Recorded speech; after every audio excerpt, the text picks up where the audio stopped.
Hatred and prejudice are a result of ignorance. Even Jesus was subject to hatred and injustice. He was crucified because he taught things that were different. He was crucified because it seemed that he was challenging the status quo. He was different from what people believed in that day. His teachings challenged people. They didn't understand him. They were threatened by him. He understood them, however. He had compassion for them. He wept for the people because they had killed their teachers, the ones who had their best interests at heart. He had compassion and responded to those who crucified him and tortured him, saying they know not what they do. He understood that people were better than how they behaved.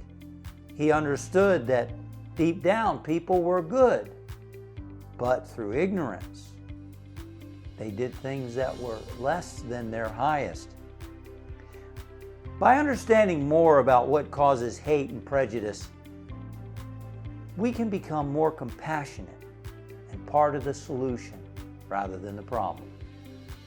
Hatred and prejudice are a part of human nature, though not the truth of one's spiritual nature. Hatred and prejudice are not from God. They're created by the mind of man. They're the result of erroneous thinking that's led to a sense of separation from God and from other people.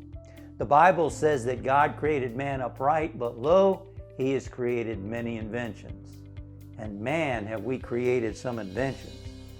Those inventions are beliefs, creating separation, a sense of separation from spirit, from source. And as a result, the resulting prejudice and hatred.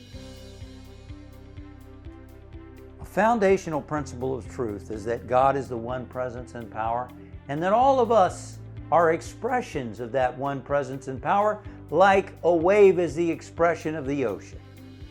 The Bible says that God is love, and the true nature of every person created in the image of God must be love.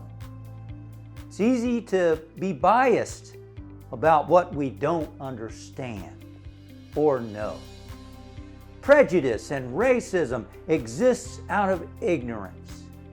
We must shed light on what we don't know about others. Thank you for watching.